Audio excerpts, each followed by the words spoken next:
orang-orang idealis. Kalau ada tetangga saya mati yang tiap malam lihat TV ngorok, habis itu bangun subuh, sudah subuh gak jamaah. Itu kan, Gus kenapa Anda muji suami saya itu orang baik, padahal malamnya itu mesti lihat TV ngorok tidur. Ya itu kan orang baik. Selama ini kan hanya dibilang dia tarokat tahajud, dia taroka qiyamal lail. Kalau saya bilang gua tarokal ma'asya kullaha, karena tidur tadi. Susahnya apa sih husnudzon itu? Memang gara-gara gaya dia begitu kan tarokat tahajud, wa taroka qiyamal lail. Tapi juga harus kamu ingat, wa taroka dugem, wa taroka kada wa kada. Karena yang dikatakan taat itu tarkul manhiyat. Orang yang taatnya pas-pasan tarkul manhiyat pakai terjaga itu kepikiran. Misalnya ada dangdutan atau ada tontonan apa, lihat dak. Tapi kalau tidur kan bangun sudah selesai. Makanya ada wa min ayatihi manamukum billaili wan nahari. Kata Imam Ghazali, hatta inna khaira ibadatim an-naum. Suatu saat zaman akhir ibadah terbaik itu tidur. Karena kalau bangun ngayal, ketemu orang hasut, ribet. Tapi kalau tidur kan enggak. Lu tidur tuh hebat. Kenapa tidur itu menjadi keramat? Ru'yal anbiya wahyun. Kalau tidak nabi, ru'yal mu'min itu juz'un min sittatin wa arba'ina juz'an minan nubuwah. Itu ada ulama nganalisis gini, kenapa tidur itu objektif? Orang tuh kalau terjaga, itu otaknya kan pakai versi, Allah tuh diajari. Bayangkan jadi kiai besar, terus semua orang hormat. Bayangkan kiai besar, semua orang tunduk, istrinya banyak, taat semua, rukun semua kan ngayal-ngayal. Terus presiden semua, apa pokoknya ngayal-ngayal. Allah itu diatur, kayak dunia miliknya. Surga juga diatur, dia masuk surga yang ini kayak tadi kata milik banyak. Tapi kalau orang tidur itu kan nol. Dia tidak punya ikhtiar sama sekali. Nah barokahnya tidak punya ikhtiar sama sekali ini, kalau Allah mau ngasih ilham atau busyra, itu orisinil. Makanya saya ini jarang wiridan habis sholat, tapi kalau sama tidur tuh wiridan saya banyak. Ini bukan pamer, bukan. Saya sampai apal doa mau tidur. Allahumma rabbas samawati sab'i wa rabbal arsyil azim rabbuna wa rabbul kulli syai'in khaliqal habbi wa nazzala tawratu injil. Wah panjang. Allahumma amantu bika wa da'tu jamila amal jawami. Gara-gara baca ilmu tadi. Orang habis sholat wiridan, habis itu jalan-jalan. Ketemu orang cantik terus nyesel. Di rumah enggak kayak itu. Apalah, pokoknya masih banyak masalah. Tapi kalau orang mau tidur, wah ini kalau keterusan bangun-bangun ketemu mungkar nakir. Kalau takut mati, tahu-tahu dibaca orang, kita tidak bisa ikhtiar. Apapun itu riskannya Masya Allah namanya tidur. Tapi kita berani karena tawakal sama Allah. Nah itu kalau kamu bisa mengenalkan itu tidur kamu dengan kualitas juz'un min sittatin wa arba'ina juz'an minan. Saya itu pernah tidur, ini cerita ke sampean. Tidak sering tapi pernah. Belajar kitab, sak nomornya itu tak lihat. Itu persis. Dia hanya ingin meraktekkan itu. Ya karena tadi. Kalau betul ru'yal mu'min itu juz'un min sittatin wa arba'ina juz'an minan. Makanya ada anni arafil manami anni atbahu. Makanya ketika Said Muhammad cerita, kalau ada kritikus tentang kitab Madaih, karena kadang pakai cerita ru'yal kafir, itu kata Said Muhammad, di era sebelum Rasulullah SAW, itu semua ru'ya itu orisinil. Ketika Fir'aun mimpi bahwa ada an-naron akhraqat baitahu, terus ditakwil anna waladan min awladi bani Israel ahlaka mulkahu. Akhirnya nyata apa enggak? Nyata kan? Padahal itu ru'yal kafir. Fir'aun mimpi ada nar sing akhraqat baitahu, terus ditakwil ada waladan min bani Israel ahlaka nopo mulkahu. Nyata, padahal itu ru'yal kafir. Zaman Azizu Misro, mimpi ini aros apa bakorotin siman. Itu juga nyata, padahal ru'yal kafir. Sehingga di Dalailun Nubuwah, Imam Bukhari sendiri memasukkan komentarnya Heraklius. Di kitab-kitab Madaih juga memasukkan komentarnya Nasturo, Bukhairo memasukkan. Nah, lagi-lagi ini pentingnya ngaji. Tapi kalau Anda tidak ngaji, wah ini omongannya orang kafir, mas layu tamadu qaulu gini-gini. Lagi-lagi ini barokahnya ngaji. Jadi barokahnya ngaji kita tahu mana duduk perkaranya, mana yang harus musaddaq, mana yang harus mukadzab. Jika kita ngaji disebut al-jarh wa ta'dil. Nah, saya mohon semohon-mohonnya lah bahwa Quran ini kita bawa dengan semua perangkat ilmu. Terakhir saya cerita ilmu balaghah. Ilmu balaghah juga penting. Misalnya secara lahir orang kafir itu misalnya tidak sumun, tidak bukmun. Tapi barokahnya la yasmaul haqqa disebut bukmun misalnya. La yatakallamu bil haqq, la yasmaul. Akan itu kan ada sumum, bukmun, umyun. Sumun berarti apa? La yasmaul haqq. Bukmun la yatakallamu bil haqq. Umyun berarti la yubsirul haqq. Sehingga nanti kalau ada ayat wa ja'ala minhumul qiradata wal khanazira wa abadat taghut. Andaikan tidak ada fakta, ada kaum tertentu yang dijadikan khonazir, kita masih bisa pakai tasbih. Tasbih balik adalah yang ada tuh tasbih dibuang. Kalau orang dermawan level 6 mungkin orang bilang masih zaitun kal bahr. Tapi kalau levelnya 9, 10 orang akan bilang zaitun bahrun. Kalau ganteng masih pas-pasan zaitun kal badri. Tapi kalau sudah kayak Rasulullah anta syamsun anta badr. Nah, pentingnya ilmu itu adalah ketika ada ayat yang dohirnya misalnya ada tadi wajah alamin humul qiradata wal khonaziro abadat taghut. Ternyata misalnya kalau itu fakta ya sudah selesai kan, berarti itu hakikat. Tapi itu misalnya tidak fakta, kita masih bisa mentakwil dengan ekulubuhum atau apalah mentalnya mislul khonazir mislal qirad. Tapi kalau kita tidak ngaji balaghah, semua lafaz kita anggap apa? Tekstualis dan kita anggap hakikat, berarti terus nganggap pernah ada periode yang orang itu dijadikan seperti itu. Nah, lagi-lagi yang nyafaat itu semua adalah ilmu. Ya, jadi ini sekaligus mohon ini ijazah kitab muwafaqat supaya semuanya dapat dan dapat berkah dari Rasulullah SAW. Yes. Ini saya baca ilmu usul fikih saya supaya semuanya dapat ijazah dari Habib Said Al-Akhir Al-Munawwar. Bismillahirrahmanirrahim. Fahiya tahmilul jama'al ghafir do'ifan wa qawiyya. Jadi agama ini menanggung orang yang do'if juga orang yang kuat. Yang kuat diwajibkan zakat. Yang do'if sebagai mustahik zakat. Artinya apa? Agama ini semuanya diuntungkan. Terus muti'an wa asiyah.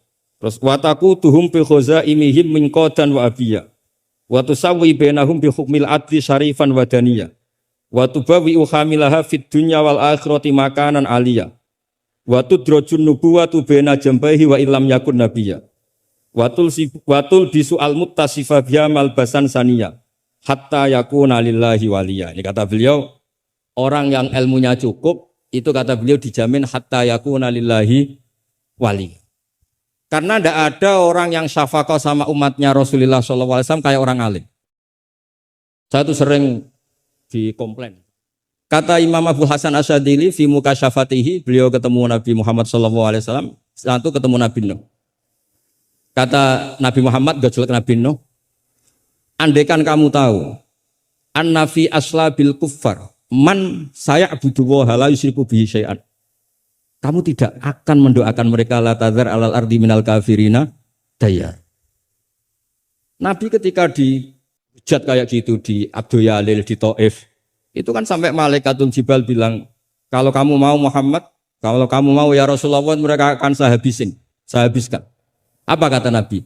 Bal arju ayyukhrijawah min aslabihim ma ya'budu wa la yusyriku bihi syai'an. Mungkin bapaknya belum iman tapi nanti anak-anaknya iman. Kita tahu kan Abu Lahab punya anak Darro, Abu Jahal punya anak Ikrimah, Walid yang kayak gitu getol Nabi punya anak Khalid. Kayak apa sabarnya Nabi, Kak? Seperti sabarnya kiai-kiai di Indonesia. Bapaknya itu gak poso, ya ora salat. Anaknya itu TPQ. Gara-gara anaknya cilik poso itu njuk gendong bapaknya. Sesuai bapaknya izin melok poso. Saking harunya melihat anaknya puas. Abdullah bin Ubay bin Salul itu punya anak itu solehnya minta ampun. Saya tidak tahu ketua pondok apa berdarat mondok di Rasulullah.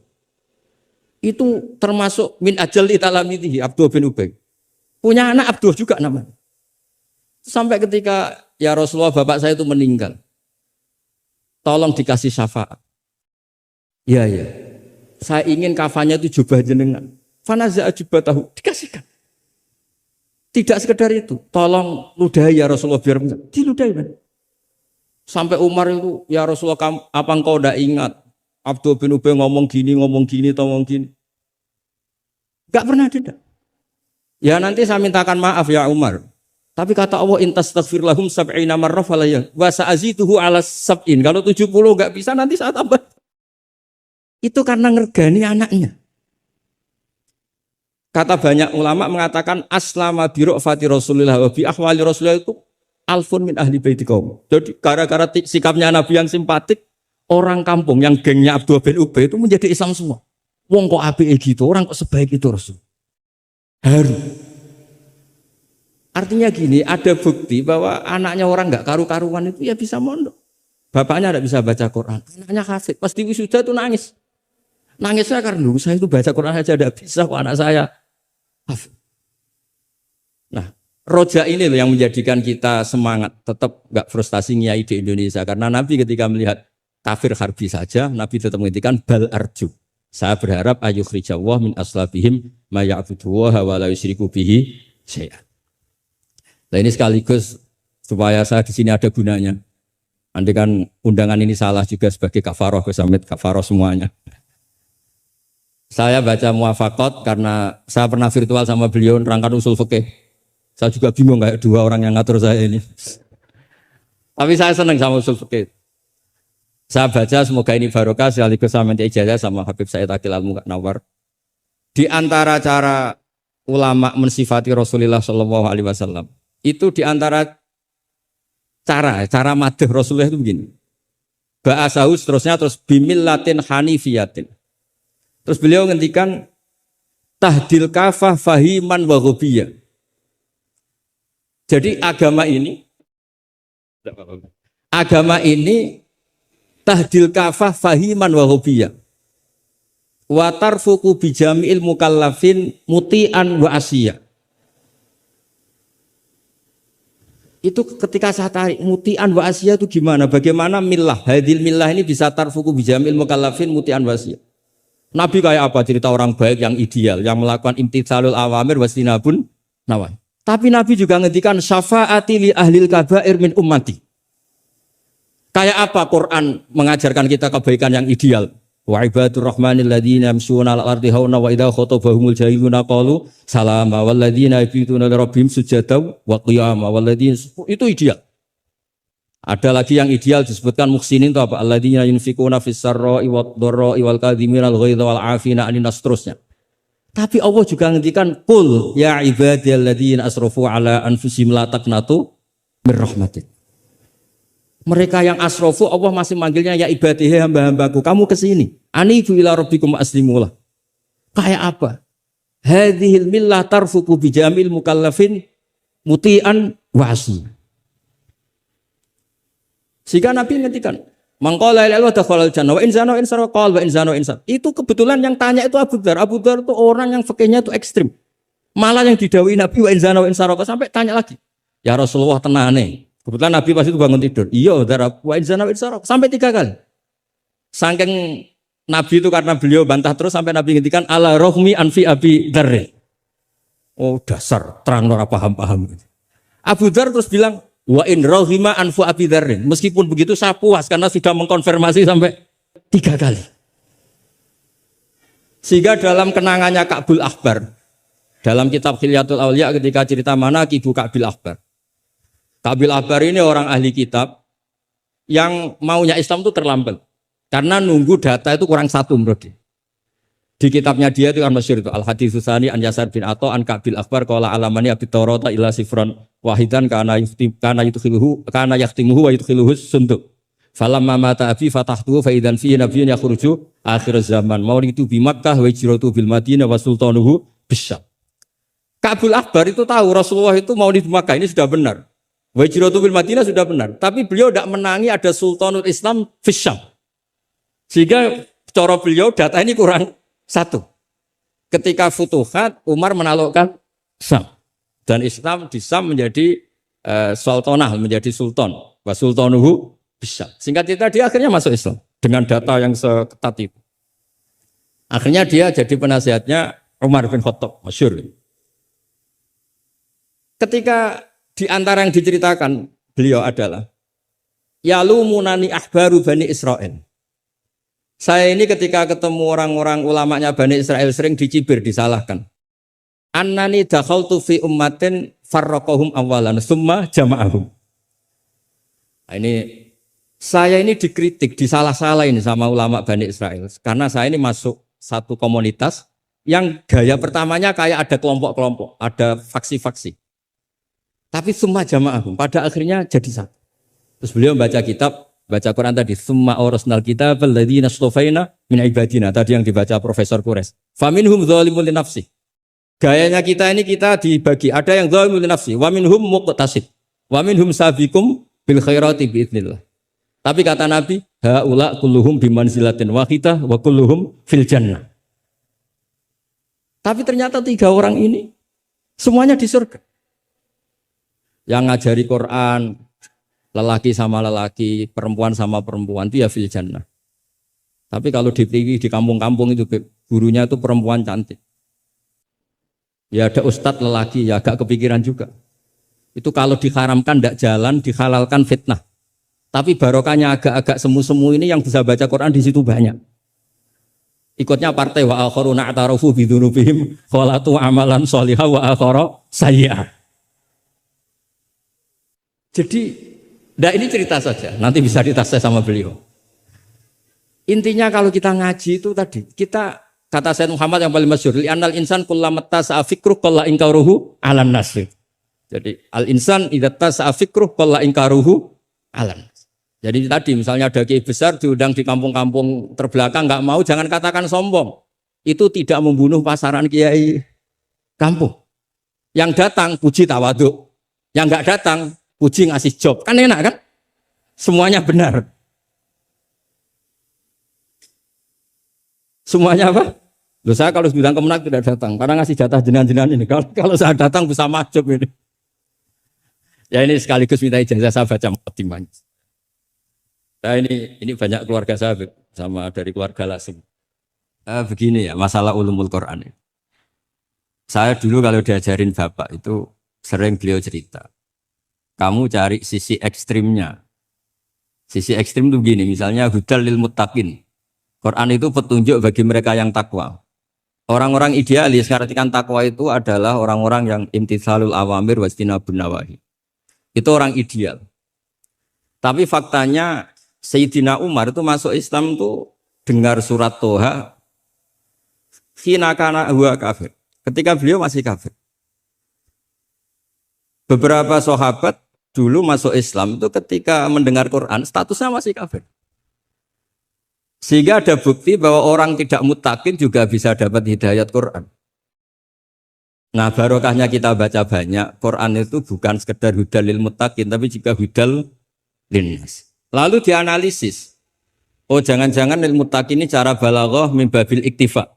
Lil muttaqin wa ghairihim. Buktinya ada ayat lain yang menyebutkan hudal linnas. Ini itu awal dari disiplin ilmu. Sehingga memang tidak bisa kita mengartikan Quran tanpa baca tafsir yang banyak. Kemungkinannya tadi tambah pintar atau tambah bingung tadi. Nah, soal kita tetap tidak bisa itu ya alhamdulillah memang manusia didesain wa kanal insanu dzaluman jahula. Jadi kalau kita bodoh itu sesuai rencana Tuhan memang itu. Jadi tidak usah disesali, biasa aja memang. Dari dulu juga sudah direncanakan kita ini berstatus wa kanal insanu dzaluman jahula. Itu cara balaghah itu dzaluman banget, dolime jahulan itu banget bodohnya. Banget dolimnya itu begini, andaikan kita ini orang baik, itu juga nggak mesti baik. Tadi dawuh Pak Kures itu, saya sering memberi analogi. Saya ini kata orang banyak, itu ketok. Kalau diundang di kampung, musola penceng itu kalau datang, kata orang-orang itu tawaduk. Tapi kata kiai setempat, itu mangan jatah kiai cilik Gus ini. Jadi yang satu bilang tawaduk Gus, yang satu bilang cek mentalan Gus, jatahku mbok jupuk gitu. Sehingga saya sering cerita ada acara manakiban. Biasanya kalau kiainya itu tuh Pak Said dapat ayam paling besar kalau kiainya. Kalau yang lainnya itu ya suwiran. Barokahnya saya tidak datang, yang dipakai itu kiai-kiai yang kira-kira mabadik fikih. Saya ini kan dianggap kiai kolyubi. Itu maturnunya sama saya itu maturun Gus jiran gak teko. Atau aku untuk suwiran gitu. Karena sekali saya yang datang itu ya kira-kira bintangnya saya. Jadi kadang-kadang antara tawaduk dan ngambil jatah itu enggak jelas. Nah ini pentingnya ngaji ijtihad. Makanya di sahabat kita muwafaqat. Ijtihad itu satu logika yang enggak konsisten. Sebab itu Rasulullah Shallallahu Alaihi Wasallam itu kalau ngendikan apa saja, itu ya juga dianalisis oleh sahabat. Misalnya begini, ya ummul qauma aqra'uhum li kitabillah. Tentu imam itu yang terbaik.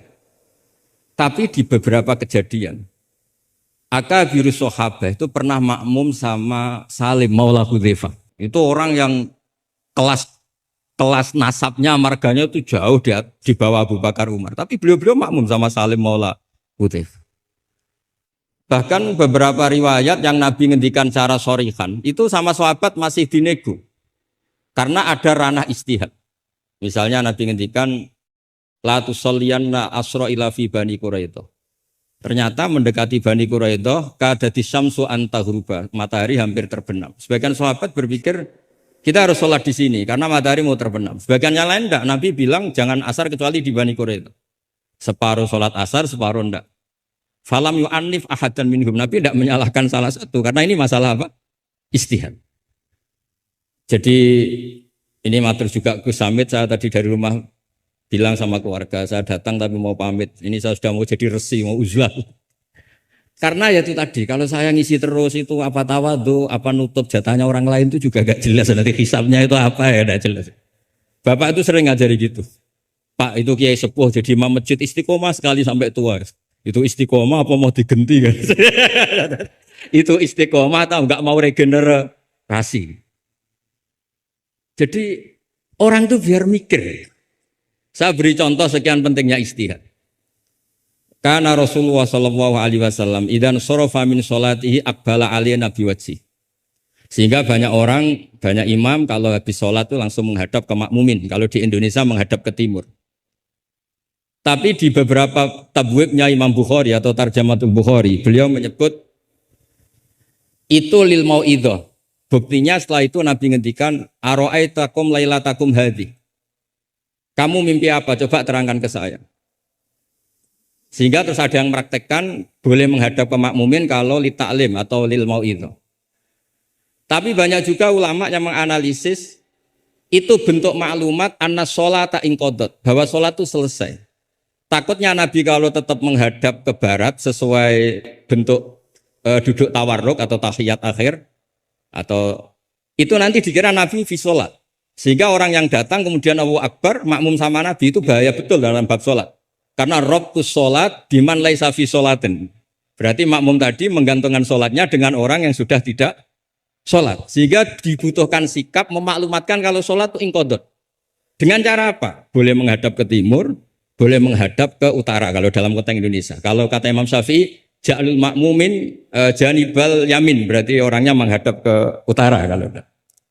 Nah, analisis seperti ini penting karena Nabi memang enggak konsisten. Kadang akbala aliyah nabi wajhi, kadang istaghfaro salasan suman sorofa, kadang apa. Sehingga barokahnya ilmu itu akan luar biasa. Tadi juga disebutkan menyangkut bid'ah. Kalau sampai belajar ulumul hadis, Sayyid Muhammad menulis dalam kitab Abwabul Farad. Kalau bid'ah itu artinya yang enggak pernah diajarkan Nabi, itu berapa kejadian zaman Rasulullah yang Nabi membenarkan sesuatu yang Nabi sendiri itu tidak tahu. Masyhur itu ada sahabat ketika i'tidal bilang Rabbana lakal hamdu hamdan katsiran thayyiban mubarakan fi. Kita tahu ajaran Nabi adalah Rabbana lakal hamdu bil samawati atau mil as-samawati wal ardh. Sehingga setelah sholat Nabi tanya, ayyukumul qail, siapa tadi yang melafadzkan itu? Semua sahabat itu diam. Karena takutnya Nabi menyalahkan. Ternyata Nabi ngendikan, tadi siapa yang melafadzkan itu? Fa inni ra'aitu isna asyara malakan yabtadiruna ayyuhum yaktubu awal. Anggap aja ini kontes kecerdasan, makanya beliau itu cerdas banget. Ben sawangane ana kiye Jawa cerdas, ibu cerdas. Ajane kula niku nggih sungkan. Enggak, saya tadi melihat 12 malaikat, wa fi riwayatin salasina malakan, itu ada beberapa riwayat. Yang mereka itu berebut menulis siapa yang menulis pertama. Saking indahnya kalimat itu. Terus ada orang bilang, ha ana ya Rasulullah, tadi saya. Itu min ghairi sabqit ta'lim, tapi tidak mengajarkan itu dulu.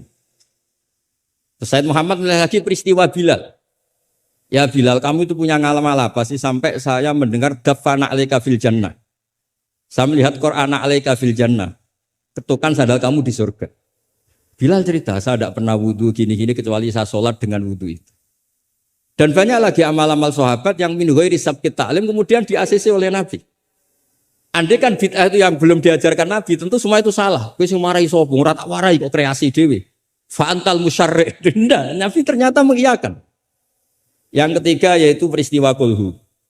Ada imam di Masjid Kuba, kila fi syariatin Nabi arsala syariatan itu selalu kalau imam itu baca kulhu sampai makmumnya itu jenuh karena main kulhu terus. Singkat cerita si imam ini dilaporkan, ya Rasulullah, imam yang kau tugaskan ke kita ini main kulhu terus. Itu gimana ya Rasulullah? Tapi Nabi karena bijak panggil orang itu, dipanggil. Kenapa kamu sering baca kulhu? Li'anna suratal ikhlas sifatur rahman fa ana uhibbuha. Itu surat yang benar-benar hanya nerangkan Allah sehingga saya suka. Kalau surat lainnya itu kan surat proposal. Misalnya Anda bilang uji budak watadai terus dongo. Banyak sifatnya Allah yang kamu suka itu karena terkait Anda. Kalau ini enggak ada yang terkait kita, murni tentang Allah sehingga saya suka. Makanya disebut suratul ikhlas. Kalau Anda baca Ar-Rahman mesti terus hanya irhamna. Anda baca Ghafur terus ighfir lana. Jadi kepentingan Anda langsung diungkapkan. Apalagi yang Al-Mujib. Wah, langsung kemana-mana hajatnya disampaikan semua.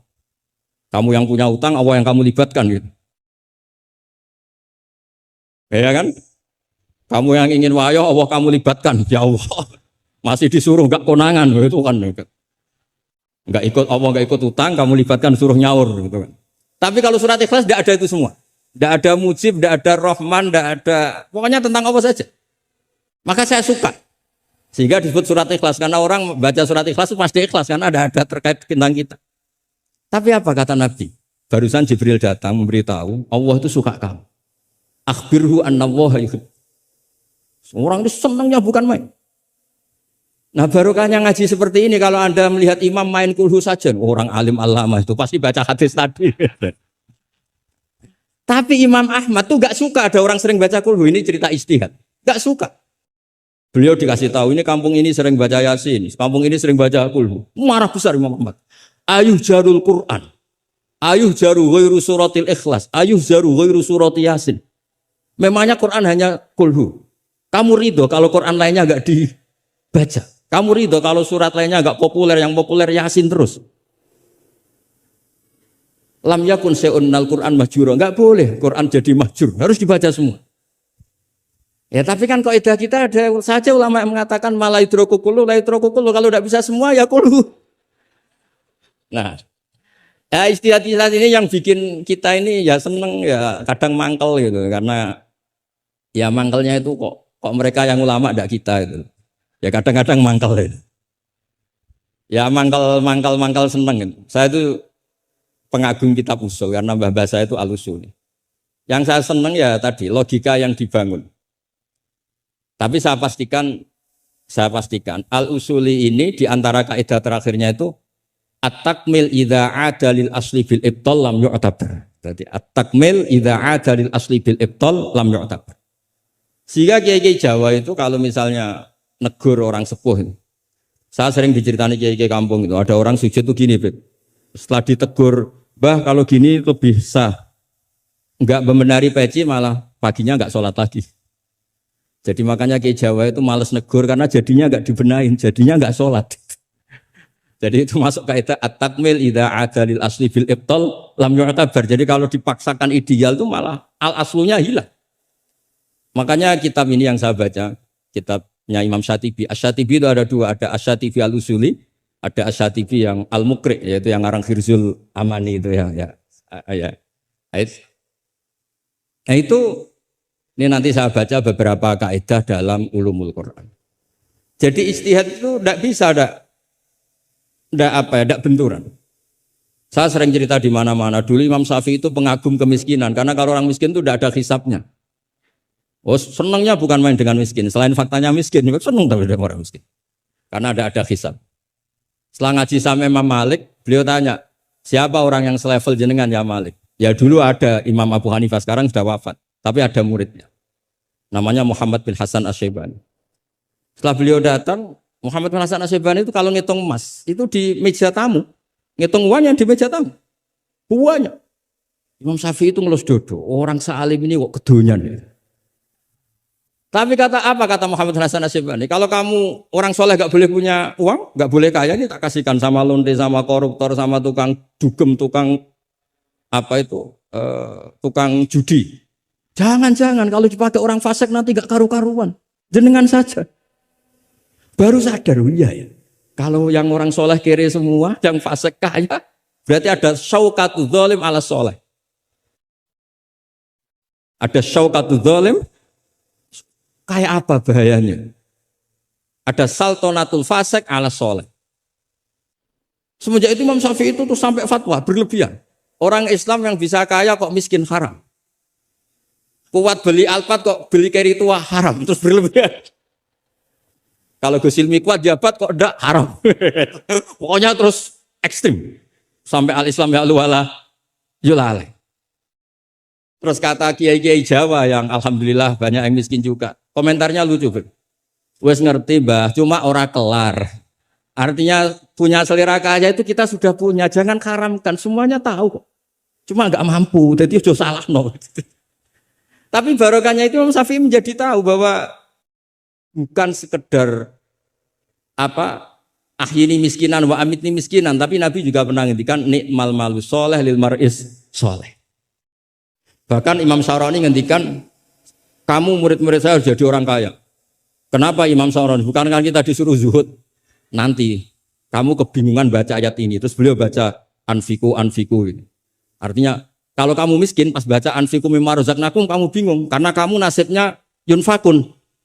Qurannya itu yunfikun, bukan yunfakun. Yunfikun itu memberi, bukan diberi. Jadi itu istihad. Maksudnya ini istihad.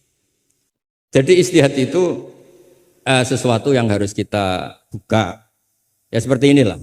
Saya tidak tahu ini Gus Hamid ngundang saya ini apa ganjaran apa enggak. Kalau melihat senang orang alim, silaturahim ya ganjaran.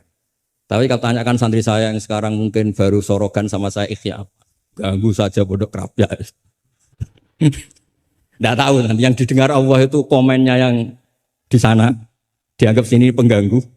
Apa yang didengar Allah itu silaturahim dengan keluarga kerabat. Enggak tahu. Kulun muhtamilun. Kalau di mu'in wa fihi nadhurun itu. Supaya ya ini masalahnya masalah ijtihad. Enggak bisa.